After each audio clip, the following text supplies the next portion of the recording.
जय श्री राम दोस्तों, मैं केशवर पाल आज फिर एक नई वीडियो के साथ हाजिर हुआ। दोस्तों, हमारा आपसे एक प्रार्थना है कि आप जब भी हमारी वीडियो को देखें, लाइक, सब्सक्राइब, शेयर, कमेंट जरूर करें, ताकि हमें पता चले कि आपको हमारी वीडियो से क्या मिल रहा है। अगर आपको ज्ञान मिल रहा है तो थैंक यू लिखें, अगर ज्ञान नहीं मिल रहा है तो अपने विचार जो भी वो लिखें। और अगर आप चाहते हैं कि वीडियो संबंधित कोई आपको प्रश्न हो तो आप हमें फ़ोन भी कर सकते हैं, व्हाट्सएप भी कर सकते हैं। ठीक है। यदि आप रामपाल जी के भक्त हैं तो आपसे हमारी विशेष प्रार्थना है कि इस वीडियो को निष्पक्ष भाव से देखें, क्योंकि हम आपके गुरु जी के खिलाफ वीडियो नहीं बना रहे। हम ज्ञान मार्गी हैं और ज्ञान की बात कर रहे हैं। हम वही बात बता रहे हैं जो रामपाल जी ने हमारे गीता वेद पुराण में मिलावट किया है। ठीक है। और लोगों को गुमराह करने का प्रयास किया है। अब गुमराह वही लोग हुए हैं जिनके पास खुद बुद्धि विवेक नहीं है। तो आप वीडियो को लास्ट तक देखें और समझें। ठीक है। चलिए फटाफट वीडियो बनाते हैं और आपको दिखाते हैं। दोस्तों, यह रामपाल जी की एक पुस्तक है, कबीर बड़ा या कृष्ण, जनता की अदालत। यह जो एक सीरियल चलता है आपकी अदालत रजत शर्मा के साथ, उसी के तर्ज पे रामपाल जी ने ये लिखा है। दोस्तों, कबीर बड़ा या कृष्ण एक किताब लिख करके और अपने भक्तों के बीच में डाला हुआ है। इनका फोटो लगा है, संत रामपाल जी महाराज, लेखक जगत गुरु तत्वदर्शी संत रामपाल जी महाराज। तो इन्होंने इसमें जो है देखिए हमारे धर्म गुरुओं का भी इन्होंने लगा रखा है फोटो। और ये भगवान श्री कृष्ण के वकील हैं। आया जो है रामपाल जी कबीरदास जी के वकील है। जबकि कबीरदास जी क्या कहते हैं कि राम कबीरा एक है, कहन सुनन को दो, दो कर सोई जानते जिनको सदगुरु मिला न हो। यह राम और कबीर यानी कृष्ण और कबीर एक ही हैं, लेकिन रामपाल जी को शायद सदगुरु बढ़िया से नहीं मिला, इसलिए दोनों को अलग अलग समझ रहे हैं और अलग अलग समझ करके अपने ज्ञान के अनुसार वर्णन कर रहे हैं। तो इस पुस्तक में हम दिखाएंगे कि इनकी कितनी तुच्छ बुद्धि है, बिल्कुल बच्चों जैसी बुद्धि है। ठीक है। तो आइए इस पुस्तक को खोलते हैं और फटाफट देखते हैं इनके विचार क्या हैं। ये देखिए बड़ी अक्षर में, कबीर बड़ा या कृष्ण, लेखक संत रामपाल जी महाराज। अध्याय नंबर 1, कबीर बनाम कृष्ण वगैरह। ठीक है। जनता की अदालत में मुकदमा पेश, जज भगत समाज, यानी भगत समाज जज होगा। अब ये यहां से मुकदमा ये पेश कर रहे हैं। देखिए बड़ी रोमांटिक बातों में लिख रहे हैं। कबीर परमेश्वर जी का वकील रामपाल दास, अस्थाई पता रामपाल पुत्र चौधरी नंदराम जाट, पुत्र अभय राम जाट, पुत्र मेदा राम जाट, जाति जाट, गोत जाट यार, धर्म हिंदू, यानी हिंदू धर्म में ही ये पैदा हुए हैं। और अभी कहते हैं कि हिंदू, ये कहीं लिखे होंगे, इनका एक नारा है। हाँ, ये देखिए नीचे लिखे हुए हैं, पढ़ के आप खुद पढ़ लीजिए कि जीव हमारी जाति है, मानो धर्म हमारा, हिंदू मुस्लिम सिख ईसाई धर्म नहीं कोई न्यारा। यानी ये पहले हिंदू धर्म में थे, फिर इन्होंने धर्म न्यारा नहीं कर लिया, धर्म से न्यारा करके जीव हमारी जाति है कर लिया इन्होंने। फिर यहाँ पे अस्थाई दूसरा पता लिखते हैं कि भक्त रामपाल दास, पुत्र स्वामी रामदेवानंद गुरु महाराज, पुत्र पंडित चिदानंद, पुत्र बंदी छोड़ गरीबदास, पुत्र परमेश्वर कबीरदास जुलाब बंदी छोड़, जाति जीव गोत्र बंदी छोड़, धर्म मानव, गांव सतलोक, आश्रम बरवाला, तहसील बरवाला, जिला हिसार, प्रांत हरियाणा, देश भारत और लोक पृथ्वी। ये तो इनके रहे अस्थाई पता। लेकिन यहां से बाबा जी अस्थाई पता लिख रहे हैं कि रामपाल हंस, पुत्र सतपुरुष कबीर परम हंस, जाति आत्मा गोत्र हंस, गांव तहसील जिला प्रांत देश सतलोक। ठीक है। इसमें कोई बंटवारा नहीं है कि गांव अलग है, तहसील अलग है, जिला अलग है, प्रांत अलग है, सब कोई बंटवारा नहीं है। देश उसका सीधा सतलोक है, सनातन परम धाम। अब यहां से ये तो रहा इनके कबीर साहब के वकील रामपाल जी का परिचय। अब यहां से जो है श्री कृष्ण सतगुरु देवता जी के वकील, अब यहां से इन लोगों का परिचय दे रहे हैं कि चारों शंकराचार्य जी, श्री आसाराम जी, श्री सुधांशु जी, श्री ज्ञानानंद जी, श्री प्रभुपाद जी एस्कोन वाले, सर्व ब्राह्मण जो पंडिताई कर्मकांड करते हैं, हांसा देश पंथ के दोनों प्रमुख श्री सतपाल जी महाराज, प्रेम रावत उर्फ बाल योगेश्वर जी महाराज, श्री देवकीनंद जी महाराज। पता भी इनका देवकीनंद जी का दे रहे हैं और किसी का तो दे रहे हैं, पता भी दे रहे हैं। और आगे देखिए इनका बड़ा रोमांटिक लेखनी है दोस्तों, आपको भी रोमांटिक कर देगा पढ़ते पढ़ते। फिर लिख रहे हैं कि सब महामंडलेश्वर, माने जितने भी महामंडलेश्वर हैं उनका, गिरिपंथी, नाथपंथी, नागा साधु, पुरीशपंथी, 10 नामी वैष्णव पंथी वगैरह वगैरह जितने भी हैं, ये सब जो है भगवान श्री कृष्ण के वकील हैं। आइए अकेला जो है कबीर के वकील हैं, कबीर दादी के, परमेश्वर कबीर के वकील ए रामपाल। अब आगे लिख रहे हैं कि दावा धारा, ये धारा लगा रहे हैं, कानून लगा रहे हैं किस धारा में गिरफ्तार किया जाएगा।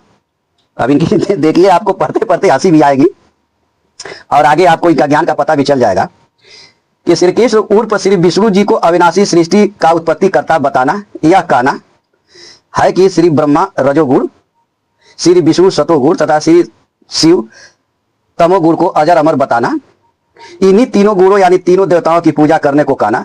पहली बात तो यह दोस्तों कि ब्रह्मा जी रजोगुण युक्त हैं और ब्रह्मा जी में रजोगुण, सतोगुण और तमोगुण तीनों गुण है। रजोगुण इनमें प्रधान है, इससे ये युक्त है। ठीक उसी प्रकार से जैसे मैं इस सैट से युक्त हूं, ठीक है, सैट से जैसे मैं युक्त हूं, ये ऐसा ही है, सैट मुझसे अलग है। अगर सैट को निकाल दो, फाड़ दो, चीर दो, कुछ भी कर दो, हमारे शरीर में कोई दुख तकलीफ नहीं आएगा। ऐसा ही ब्रह्मा जी रजोगुण से युक्त है, ये नहीं कि वो रजोगुण है, ठीक है। लेकिन यहाँ रामपाल जी ने प्रयास कर रहा है कि तीनों गुण यानी तीनों देवता, ये बताने का प्रयास कर रहा है। तो हम आपको बता दें कि ब्रह्मा जी में तीनों गुण होता है, विष्णु भगवान में भी तीनों गुण होता है और शंकर भगवान में भी तीनों गुण होता है।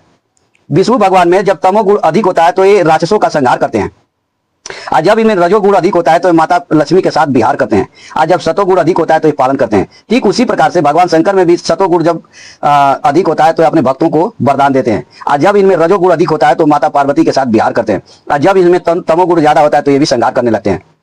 ऐसा ही ब्रह्मा जी के विषय में भी समझिए, जब इनमें रजोगुण ज्यादा होता है तो ये सृष्टि की रचना करते हैं माता सरस्वती को लेकर के, और जब इनमें सतोगुण होता है तो ये जब राक्षस वरदान मांगते हैं इनकी भक्ति करके तो उनको वरदान भी दे देते हैं, और जब इनमें रजोगुण ज्यादा हो जाता है तो ये श्राप भी दे देते हैं, ठीक है।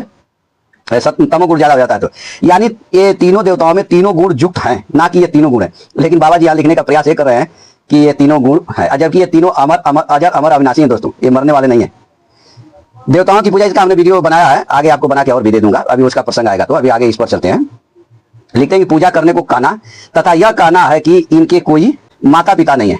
तो ये भी मैं बना के वीडियो आपको दे दूंगा, नहीं तो हमारा पाखंड का खुलासा 7376 नाम से एक चैनल है, उस पर हमने बनाया हुआ वीडियो, आप उस पर देख सकते हैं, जिसका लोगो मैं यहाँ पे डाल दे रहा हूँ। आदि गलत प्रचार करके श्री कृष्ण जी के वकील जनता के साथ धोखा कर रहे हैं। भक्त समाज का अनमोल मानव जीवन गलत ज्ञान देकर, गलत भक्ति साधना बताकर नष्ट कर रहे हैं, ठीक है। इनका डायलॉग बड़ी जोरदार है दोस्तों। अब आगे ये लिखते हैं, मुकदमा ये ठोक रहे हैं कि जनता अदालत में सुनवाई शुरू। अब यहां से इनकी सुनवाई शुरू हो जाती है, जैसे वो रजत शर्मा बोलते हैं आपकी अदालत में।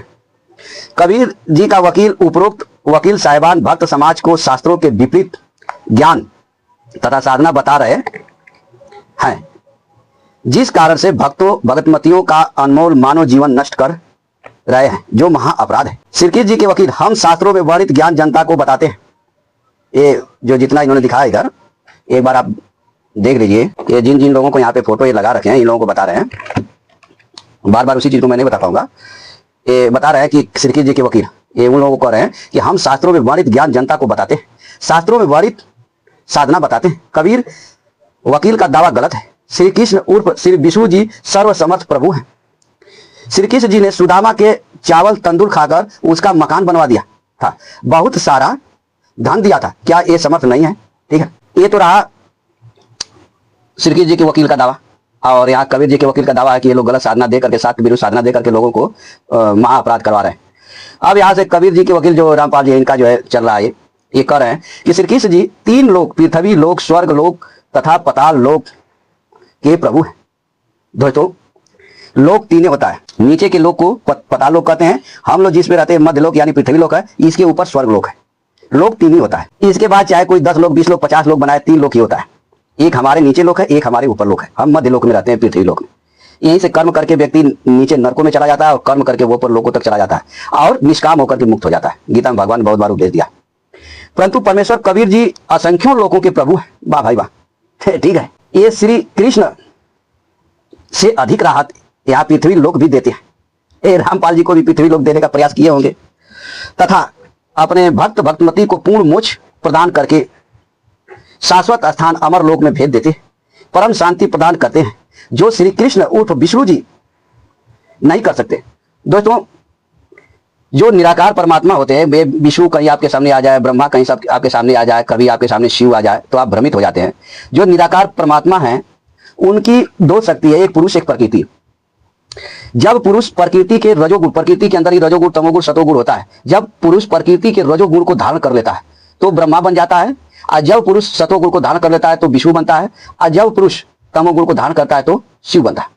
ठीक है, वही ये कई बार हमने दिखाया भी है अपने वीडियो में। तो अभी यहाँ पे वीडियो बड़ी हो जाएगी। ये अमरकंडे पुराण है, थोड़ा सा हम आपको दिखा दे ब्रह्मा विष्णु महेश के बारे में। गीता प्रेस गोरखपुर का है, इसका विषय है, यह पृष्ठ संख्या 130 है। इस पर विषय है एक ही परमात्मा के त्रिविध रूप, ब्रह्मा जी की आयु आदि का मान तथा सृष्टि का संचित वर्णन। यानी एक परमात्मा के 3 रूप, त्रिविध रूप माने 3 रूप, यहाँ पे बताया गया है कि यद्यप ब्रह्मा जी संपूर्ण जगत की उत्पत्ति के स्थान और निर्गुण है। कैसे हैं? निर्गुण है, उनमें कोई गुण नहीं, तथापि रजोगुण का उपभोग करते हुए सृष्टि में प्रवृत्त हैं और ब्रह्मा के कर्तव्य का पालन करते हैं।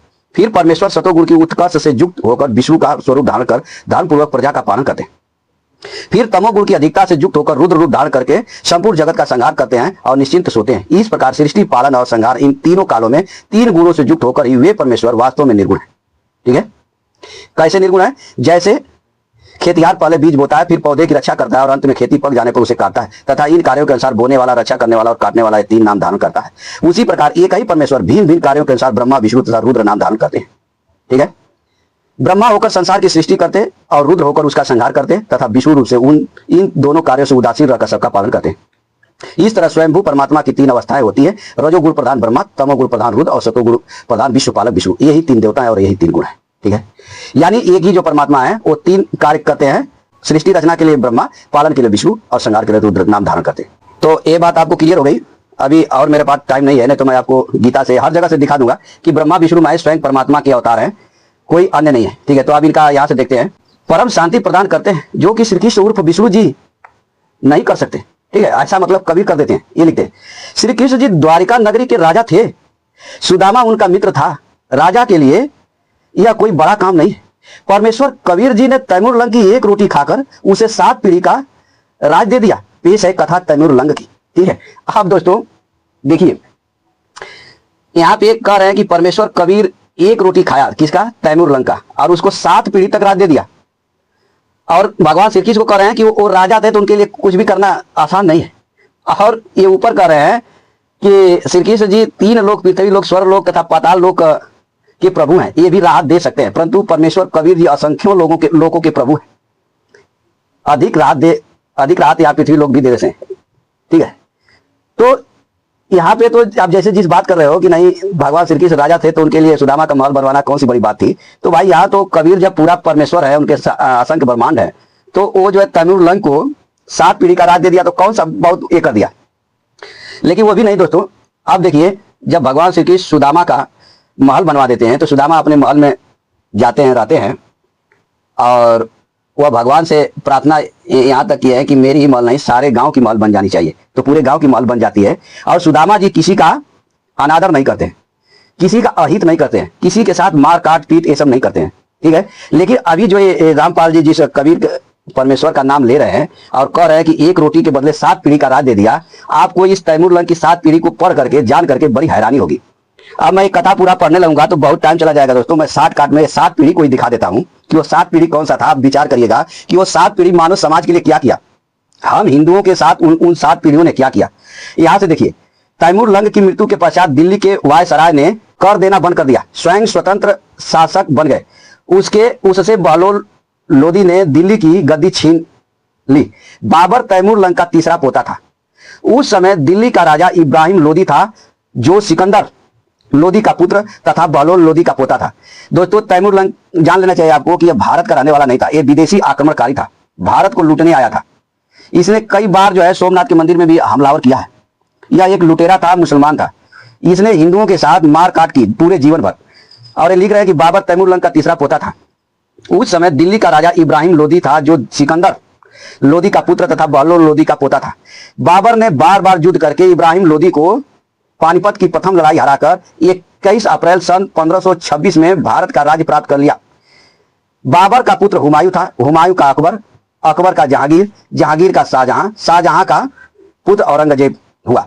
7 पीढ़ियों ने, यानी ये 7 पीढ़ी यहां से गिना दे रहे हैं, यानी तैमूर लंग का 1 हो गया, बाबर का 2 हो गया, हुमायूं का 3 हो गया, अकबर का 4, जहांगीर का 5, शाहजहां का 6, शाहजहां के बाद औरंगजेब, ये 7, मतलब ये 7 हो गया। तो ये 7 पीढ़ी गिना रहे हैं, इतिहास गवाह है। फिर औरंगजेब के बाद राज्य टुकड़ों में बट गया। अन्नदेव की आरती में संत गरीबदास जी ने कहा है, क्या कहा है? रोटी तैमूर लंग की दिन्नी ताते 7 बादशाही लेंगी। तो दोस्तों, ये यहाँ पे जो कबीरदास जी, जो इसके रामपाल जी के परमेश्वर हैं, ये तैमूर लंग को एक रोटी के बदले में 7 पीढ़ी तक राज दे देते हैं। और ये 7 पीढ़ी का जो ये राजा है, स्वयं तैमूर लंग से लेकर के और औरंगजेब तक, इन्होंने सिर्फ हिंदुओं को मार काट मचाया। पूरी जिंदगी इन्होंने भारत में हर भारतवासी को मार काट किया इन्होंने। ठीक है, बाबरी मस्जिद जो हमारे भगवान राम की मंदिर था, उसको तोड़ करके इसी बाबर ने बाबरी मस्जिद बनवा दिया। तो दोस्तों यह रामपाल का जो एक कबीर नामक परमात्मा है, इसके वरदान देने से सिर्फ लोग परेशान होते हैं। अब इसने एक काल था, उसको श्राप दे दिया कि 1 लाख मानो खाओ और 1.25 लाख रोज पैदा करो। उससे आज तक हम लोग परेशान हैं। अब ये तैमूर लंग को 7 पीढ़ी का राज दे करके परेशान करवा दिया। लेकिन भगवान कृष्ण की माता को देखिए, महानता को, कि वो सुदामा को जो देते हैं वरदान, तो सुदामा अपना ही घर नहीं बनवाते हैं, पूरे गांव का घर बनवाते हैं। और सुदामा जी किसी के साथ कोई अपराध नहीं करते, कभी अपराध नहीं करते हैं। थोड़ा सा हम देखते हैं दोस्तों। यह श्री भागवत सुधा सागर सुख सागर है, गीता प्रेस गोरखपुर, पृष्ठ संख्या 957 और 81वां अध्याय है, 10वां स्कंद है। इसमें विषय है सुदामा जी को ऐश्वर्य की प्राप्ति। यहाँ पे भगवान का थोड़ा सा वर्णन है। भगवान श्री कृष्ण ने कहा, ब्राह्मण आप अपने घर से मेरे लिए क्या उपहार लाए हैं? मेरे प्रेमी भक्त जब प्रेम से थोड़ी सी वस्तु भी मुझे अर्पण करते हैं तो वह मेरे लिए बहुत हो जाती है, परंतु मेरे अभक्त, जो भक्त नहीं है भगवान के, अगर वो दिखावे में कर रहे हैं कि यदि बहुत सी सामग्री भी मुझे भेंट करते हैं तो उससे मैं संतुष्ट नहीं होता। जो पुरुष प्रेम भक्ति से फल फूल अथवा पत्ता पानी से कोई भी वस्तु मुझे समर्पित करता है तो मैं उस शुद्ध चित्त भक्त का वह प्रेमोपहार केवल स्वीकार ही नहीं करता बल्कि तुरंत भोग लगा लेता हूँ। परिचित भगवान श्री कृष्ण के ऐसा कहने पर भी उस ब्राह्मण देवता ने लज्जावश उन लक्ष्मीपति को वे 4 मुट्ठी चिवड़े नहीं दिए। उन्होंने संकोच से अपना मुंह नीचे कर लिया था। परिचित भगवान श्री कृष्ण समस्त प्राणियों के हृदय का एक एक संकल्प और उनका अभाव भी जानते हैं। जैसा कि भगवान ने गीता के 10:20 में कहा कि मैं हर प्राणियों के हृदय में स्थित आत्मा हूँ। उन्होंने ब्राह्मण के आने का कारण उनके हृदय की बात जान ली। अब वे विचार करने लगे कि एक तो यह मेरा प्यारा सखा है, दूसरे इसने पहले कभी लक्ष्मी जी की कामना से मेरा भजन नहीं किया। मैंने लक्ष्मी जी की कामना से मतलब रुपया पैसा दौलत के लिए इसने कभी भजन नहीं किया, और यह मेरा मित्र है। इस प्रकार इस समय यह अपनी पतिव्रता पत्नी को प्रसन्न करने के लिए उसी के आग्रह से यहाँ आया है। अब मैं इसे ऐसी संपत्ति दूंगा जो देवताओं के लिए भी अत्यंत दुर्लभ है। भगवान श्री कृष्ण ने ऐसा विचार करके उनके वस्त्र में से चिथड़े की एक पोटली में बंधा हुआ चिवड़ा यह क्या है ऐसा कहकर स्वयं छीन लिया। सुदामा जी दे नहीं रहे हैं दोस्तों, और भगवान उसको छीन लेते हैं और यह संकल्प किए कि मैं देवताओं से भी ऐश्वर्य इनको दूंगा। इन्होंने कभी लक्ष्मी के रूप में यानी धन दौलत के रूप में मेरी भक्ति नहीं किया, फिर भी यह क्या है ऐसा कहकर स्वयं ही छीन लिया और बड़े आदर से कहने लगे, प्यारे मित्र, यह तो तुम मेरे लिए अत्यंत प्रिय भेंट ले आए हो। ये चिवड़े न केवल मुझे बल्कि सारे संसार को तृप्त करने के लिए पर्याप्त है। क्यों पर्याप्त है? क्योंकि भगवान हर प्राणियों के हृदय में स्थित आत्मा है। जब आत्मा ही तृप्त हो जाएगी दोस्तों, स्वयं परमात्मा ही तृप्त हो जाएंगे तो आत्मा तो तृप्त हो जाएगी हर प्राणियों की। ऐसा कहकर वे उसमें से एक मुट्ठी चिवड़ा खा गए और दूसरी मुट्ठी ज्यों ही भरी त्यों ही रुक्मिणी के रूप में स्वयं भगवती लक्ष्मी ने भगवान श्री कृष्ण का हाथ पकड़ लिया, क्योंकि वे तो एकमात्र भगवान के परायण है, इन्हें छोड़कर और कहीं जा नहीं सकती। रुक्मिणी ने कहा, विश्वात्मन, बस मनुष्य को इस लोक में तथा मरने के बाद परलोक में भी समस्त संपत्तियों का समृद्धि प्रदान करने के लिए यह एक मुट्ठी चिवड़ा भी बहुत है। यानी एक मुट्ठी चिवड़े के बदले भगवान ने यहाँ संपूर्ण समृद्धि दे दी और मरने के बाद वो जहाँ जाएंगे वहां भी संपूर्ण समृद्धि सुदामा जी को दे दिया। परिचित ब्राह्मण देवता उस रात को भगवान श्री कृष्ण के महल में ही रहे। उन्होंने ये परिचित से सुखदेव जी कह रहे हैं दोस्तों, परिचित और सुखदेव जी का संवाद है। उन्होंने बड़े आराम से वहां खाया पिया और ऐसा अनुभव किया मानो मैं बैकुंठ में ही हूँ, बैकुंठ में ही पहुंच गया हूँ। परिचित श्री कृष्ण से ब्राह्मण को प्रत्यक्ष रूप में कुछ भी न मिला, यानी भगवान ने प्रत्यक्ष रूप में सामने से कुछ नहीं दिया कि दोस्त आप जा रहे हो तो ये लो 10-20 रुपया या हाथी घोड़ा, कुछ भी नहीं दिया। फिर भी उन्होंने उनसे कुछ मांगा नहीं। लेकिन देखिए सुदामा जी भी उनसे कुछ मांग नहीं रहे।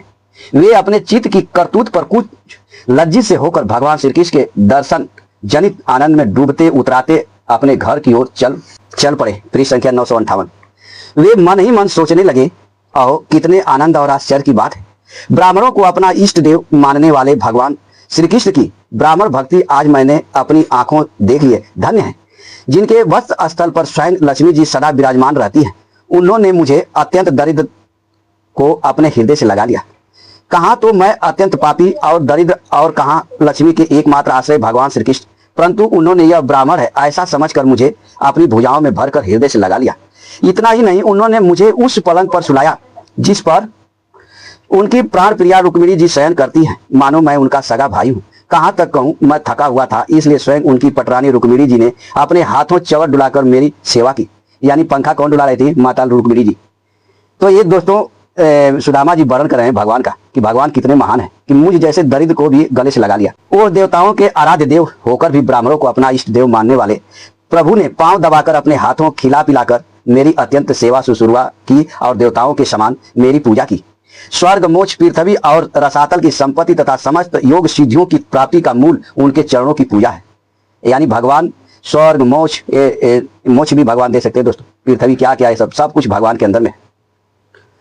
फिर भी परम दयालु श्री कृष्ण ने यह सोचकर मुझे थोड़ा सा भी धन नहीं दिया। गए थे किस लिए? धन लेने के लिए। एक सूरदास जी बड़ा जोरदार कविता इस पर लिखे दोस्तों, मुझे याद तो थोड़ा मोड़ा आ रहा है लेकिन अभी उसको बताने का समय नहीं है, मेरे पास वो कविता है भी नहीं। तो ये गए तो थे धन लेने के लिए, लेकिन भगवान ने प्रत्यक्ष रूप में इनको कुछ भी नहीं दिया। कहीं यह दरिद्र धन पाकर बिल्कुल मतवाला न हो जाए और मुझे न भूल जाए। यानी ये सोच रहे हैं कि भगवान हमको धन इसलिए नहीं दिए कि यह दरिद्र धन पा जाएगा तो हमको भूल जाएगा धन के मतवाले में। हाँ, अब ये सुदामा जी सोचते सोचते आगे बढ़ रहे हैं। बड़ी रोचक कथा है दोस्तों। इस प्रकार मन ही मन विचार करते करते ब्राह्मण देवता अपने घर के पास पहुंच गए। वे वहां क्या देखते हैं कि सब का सब स्थान सूर्य अग्नि और चंद्रमा के समान तेजस्वी रत्न निर्मित महलों से घिरा हुआ है। यानी जिस गांव में वो रह रहे थे, अब वह गांव जैसे झोपड़ियों का नहीं था, वहां पे तो सब महल बन गया है रत्नों से जड़ित। ठौर ठौर चित्र विचित्र उपवन, यानी जगह जगह पे बहुत विचित्र विचित्र उपवन लगा हुआ है और उद्यान बगीचा भी है, तथा उसमें झुंड के झुंड रंग बिरंगे पक्षी करलव कर रहे हैं। सरोवर में कुमुदिनी तथा श्वेत नील और सौगंधिक भांति भांति के कमल खिले हुए। यानी भगवान सिर्फ सुदामा जी का घर नहीं बनाए दोस्तों, वो जहां रहते थे, जिस गांव में रहते थे, उस पूरे गांव को बना दिया। ठीक है, लेकिन सुदामा जी को प्रत्यक्ष रूप में हाथ पर उनके कुछ भी नहीं दिया। अब सुदामा जी वहां दोस्तों बहुत कुछ देखते हुए स्त्री पुरुष बन ठन कर इधर उधर विचर रहे। अब वो देख रहे हैं कि जो हमारे गांव में गरीब गरीब झोपड़ियां थी और यहाँ कहाँ महल बन गया, सब स्त्री पुरुष जो है कि पूरा बन ठन करके जो है कि घूम रहे हैं। यह क्या देख रहा हूँ, यह किसका स्थान है? अब वो सोचने लगे भाई ये किसका घर है? यदि यह वही स्थान है जहां मैं रहता था तो यह ऐसा कैसे हो गया? इस प्रकार वे सोच ही रहे थे कि देवताओं के समान सुंदर सुंदर स्त्री पुरुष गाजे बाजे के साथ मंगलिक गीत गाते हुए उस महाभाग्यवान ब्राह्मण की अगवानी करने के लिए आए। अब दोस्तों अगवानी करने के लिए क्यों आएंगे? अब उन लोगों को पूरा जो है कि जहां झोपड़ी थे वहां सुदामा जी ने महल बनवा दिया, तो अब सब गांव वाले अब खुशी में जो है कि सुदामा जी की अगवानी करने के लिए गाजे बाजे के साथ आए। पति देव का शुभागमन सुनकर ब्राह्मणी को, यानी उनकी पत्नी जो थी, उसको भी अपार आनंद हुआ और वह हड़बड़ाकर जल्दी जल्दी घर से निकल आई। वह ऐसी मालूम होती थी मानो मूर्तिमती लक्ष्मी ही कमल वन से पधारी हो। यानी जहां वो उनकी जो है कि फटी लुकटी साड़ियां पहनने वाली जो ब्राह्मणी थी, अब वह माता लक्ष्मी के समान हो गई। पति देव को देखते ही पतिव्रता पत्नी के नेत्र में प्रेम और उत्कंठा के आवेग से आंसू छलक आए। उसने अपने नेत्र बंद कर लिए। ब्राह्मणी ने बड़े प्रेम भाव से उन्हें नमस्कार किया और मन ही मन आलिंगन भी। ठीक है। प्रिय परीक्षित, सुखदेव जी कह रहे परीक्षित से, प्रिय परीक्षित, ब्राह्मण पत्नी सोने का हार पहनी हुई दासियों के बीच में विमान स्थित देव आंगना के समान अत्यंत शोभायमान एवं दीप्यमान हो रही थी। उसे इस रूप में देखकर वे विस्मित हो गए।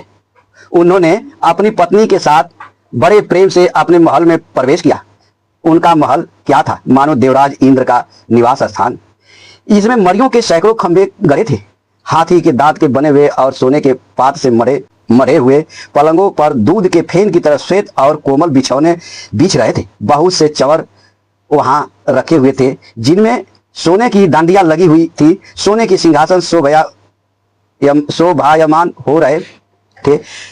तो दोस्तों यहाँ पे बहुत बड़ी लंबी कथा चल रही है और यहाँ पे थोड़ा सा और हम पढ़ा देते हैं आपको। मैं जन्म से ही, ये सुदामा जी सोच रहे हैं कि मैं जन्म से ही भाग्यहीन और दरिद्र हूं, फिर मेरी इस संपत्ति समृद्धि का कारण क्या है? ये जब इतना संपत्ति देख रहे हैं कि पूरा गांव का गांव ही बदल गया और मेरा घर तो इंद्र के सभा के समान हो गया, इंद्र के जैसा मेरा ऐश्वर्य हो गया है, तो इसका कारण क्या है? अवश्य ही परम ऐश्वर्यशाली यदुवंश शिरोमणि भगवान श्री कृष्ण के कृपा कटाक्ष के अतिरिक्त और कोई कारण नहीं हो सकता। स्वयं भगवान श्री कृष्ण पूर्ण काम और लक्ष्मी पति होने के कारण अनंत भोग सामग्रियों से युक्त है। इसलिए वे याचक भक्तों को उसके मन का भाव जानकर बहुत कुछ दे देते हैं। अब ये जो रामपाल जी दिखा रहे थे कि जन्म मरण वाला जो है ये लोग है, तो यहाँ पे लिखा हुआ है कि अजन्मा भगवान श्री कृष्ण संपत्ति आदि के दोष जानते हैं। वे देखते हैं कि बड़े बड़े धनियों का धन और ऐश्वर्य मद से पतन हो जाता है, इसलिए वे अपने अदूरदर्शी भक्त को उसके मांगते रहने पर भी तरह तरह की संपत्ति, राज और ऐश्वर्य आदि नहीं देते। ठीक है, यह उनकी बड़ी कृपा है। तो दोस्तों आपने इस वीडियो में रामपाल जी के ज्ञान का स्तर देख लिया होगा, जहाँ पे इनके कबीर नामक जो परमात्मा है वो तैमूर लंग को 7 पीढ़ियों का राज दे देते हैं। वो तैमूर लंग के जो 7 पीढ़ी जो है वो हम हिंदुओं को पूरे जीवन मार काट मचाते रहते। पूरे देश पे हमारे आक्रमण करके हमारे देश को गुलाम किया। पूरे 7 पीढ़ी तक उन्होंने सिर्फ मार काट किया। आज जो भारत में मुसलमान है जो दिखाई देते हैं, ये औरंगजेब ने डरवा करके, लालच दे करके सबको धर्म परिवर्तन कराया, और उसी का ये गुणगान रामपाल जी कर रहे हैं। हाँ बताओ। और उसकी तुलना जो वो कबीर नामक ईश्वर है, जो एक काल को श्राप दे देता है कि 1 लाख मानव को रोज खाओ, 1.25 लाख रोज पैदा करो, उसकी तुलना भगवान श्री कृष्ण करें। विचार कीजिए। इधर भगवान श्री कृष्ण जो है सुदामा को वरदान देते हैं, तो सुदामा के साथ साथ पूरा जो उनके गांव था, उन सभी गांव का घर इंद्र के दरबार जैसा बना देते हैं भगवान। हाँ। और पूरे जीवन सुदामा भगवान की भक्ति करते हैं और कोई अपराध नहीं करते। लेकिन इधर जो जिसको कबीर वरदान देते हैं 7 पीढ़ी का, वो केवल मार काट करता है। पूरे इतिहास उठाकर देख लीजिए, अगर मैं बताने लगूं तो कई घंटे की वीडियो बन जाएगी। तो पूरे इतिहास उठाइए, चाहे तैमूर लंग क्या था, वो भारत का रहने वाला नहीं था, विदेशी आक्रमणकारी था। बाबर विदेश का आक्रमणकारी था। हुमायूं उसका बेटा, और तो तमाम जो इन्होंने गिनाया उसमें कि 7 पीढ़ी राज दिया, तो सारे के सारे आक्रमणकारी थे, और उन्होंने सिर्फ कत्ल किया भारत में। हमारे ही बहन बेटियों के साथ उन्होंने गलत दुष्कर्म किए, धर्म परिवर्तन कराया मार काट करके। और उसकी बड़ाई रामपाल जी इसमें लिख रहे हैं, इनकी एक, ये देखिए, इनको शर्म भी नहीं आती है। कबीर बड़ा के कृष्ण, भगवान श्री कृष्ण से तुलना उस कबीर की कर रहे हैं जो काल्पनिक है। ये हम कबीरदास जी की बात नहीं करें दोस्तों, आप कबीरदास जी पर मत जाइएगा। ये जो काशी के रहने वाले कबीरदास जी हैं, जो रामानंद जी के शिष्य हैं, वो भगवान राम के भक्त हैं, और पूरी जीवन राम राम उन्होंने किया है। वो अपने लिए कुटिया नहीं बनवाए, लेकिन उन्हीं के नाम पे इन कबीर पंथियों ने बड़े बड़े आश्रमों को बना रखे, और बड़े बड़े चेलों को बना रखे, और बड़ी बड़ी गाड़ियों में, दौलतों में घूमते। बताइए। और उस कबीरदास जी ने अपने नाम से कुटी नहीं बनवाया। तो आप समझ गए होंगे इनके ज्ञान के स्तर को। आज के लिए इतना ही, फिर मिलेंगे नेक्स्ट वीडियो में। तब तक के लिए जय श्री राम।